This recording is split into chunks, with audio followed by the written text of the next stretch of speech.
Once we sit down behind the wheel, if we can keep our back as straight as possible, it's better. It avoids back pain.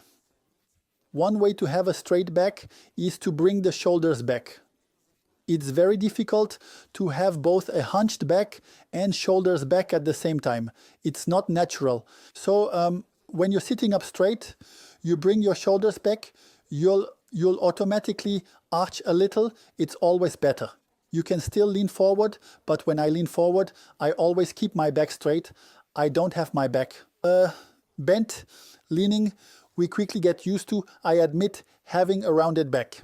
I call it the secretary's position. Being in front of a computer keyboard all day, if we can stand up, it's always better. By the way, when our back hurts, what do? We stand up to arch our back, to relieve all the vertebrae in the back that are compressed in the wrong way. We turn the other way and feel much better. So there's a bit of the Zen yogi position, which is quite straight with the shoulders back, so the lungs aren't compressed, the chest isn't compressed, and we breathe. Well, this is all theory. It's true that very quickly you return to your normal position when you are sitting, but it's good to know this theory. If we can, have the knees here, which are just a little above the height of the pan. I'm tall, so they are at least 10 centimeters above. But what should not happen is having the knees lower. Why? Because especially during throwing, we often tend to lean on our thigh. If the thigh is lower than the pan, what will you do? You will lean on the pan, and by the end of the day, you will have a terrible bruise on your forearm, whether it's on this side or that side. That's why adjusting the wheel is important. If it is too low, you need to raise the wheel. That's important. Both knees above, right? And now you will put your elbow. For right-handed people, it will be this elbow. For left-handed people, it will be this one. But for right-handed people, this elbow goes on your belly or possibly on the bone of your hip when it is there. It sticks out, well, more or less, depending on your morphology. But we can feel the bone by tapping here. It is something hard. So the elbow goes there. And when we lower the hand must reach the center of the wheel. I do it this way to see it comes to the center of the wheel. If you are sitting too far and you do this, it's not going to work, because to bring your hand to center, you'll have to start leaning, and then you have practically no more reach, and you have already lost strength because all the pressure you put with your pelvis to throw. We are already at the end of the range, so you should gradually move your seat forward so that when you are sitting upright and not already in a pushing position, your hand comes down in the center. This is the ideal position to start throwing. Once we are like this in the center, we should not be afraid to have the seat almost against the pan. Even if we are very tall, like myself, very, very tall, there's no point in being far away. What you must avoid is finding yourself far away and throwing like that, because then you have no power. You might manage to throw small pieces, but beyond 1.5 kilos of clay, you won't be able to do much more. So this won't do. You will be stuck. So avoid starting completely lying down. It's pointless. You will hurt your back and won't be able to throw. That's why you need to be as upright as possible. And for that, adjust your seat closer. Once we have placed ourselves with the elbow here or there, whichever, you'll find it is much easier to center your clay. So, to center the clay, I'll show you schematically. You must have your elbow on your hip, and it's your entire pelvis that you will rotate forward. That is to say, it's not the pelvis that pivots like that, but the pelvis that will pivot on an axis. You have the two bones that connect your thigh to your pelvis called ischiums. They are the heads of the bones. You have one on the right buttock and one on the left buttock. You will need to shift all your weight on the left ischium for right-handed people and on the right ischium for left-handed people. To an excess, I will show you what it looks like. You can practically pass your hand on your buttock. Don't do it, it's just we shift your weight from one buttock to the other.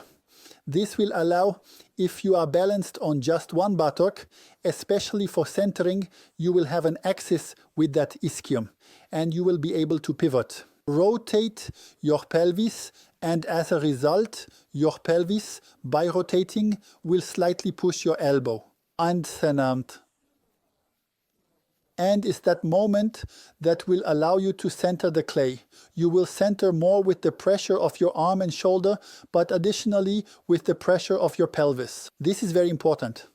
It's a technique for throwing large pieces.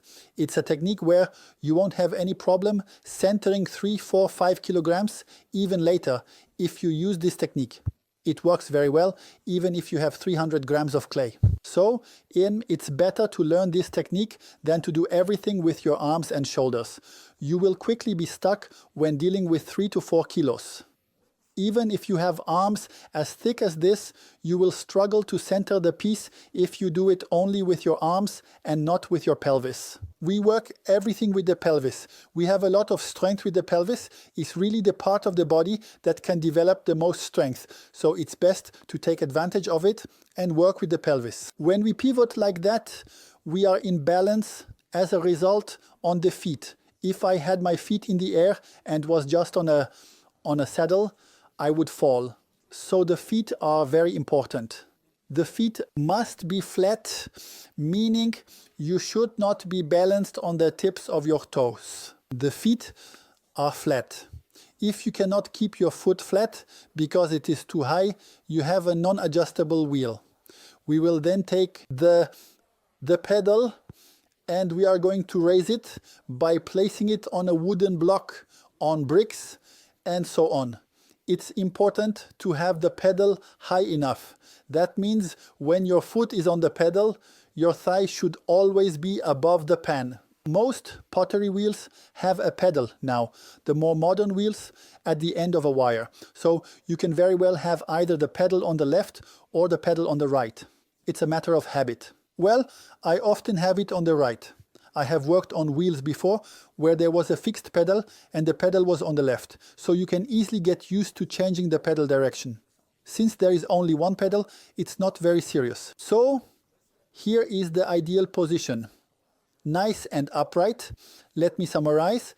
Shoulders slightly back if possible, elbow on the hip, thighs extending past the edge, and the pedal not too far away because you'll quickly get tired. Or what's good is being able to actually have the pedal almost above your thigh because you'll be able to balance. See, if you are close enough here, you will be able, when you need to exert more force, to bring that other foot backward. And so you can press on the foot to help exert force. Because when both feet are forward, it's not easy to push hard.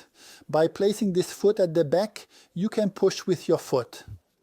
A bit like the starting blocks for runners, and you can press more when you need to exert force for a heavier load of clay or harder clays. Here is roughly the position, and afterward you will readjust. I am giving you the ideal position now, depending on whether you are tall, short, thin, or more robust, and so on. You will gradually find your ideal position. It's true that I am quite thin, quite slim. It's easy to find my various supports. Someone who is a bit more corpulent will have more difficulty finding their supports. Larger people also have a bit more difficulty placing the elbow on the body. So you will of course adapt, depending on your body shape, the movement that suits you best.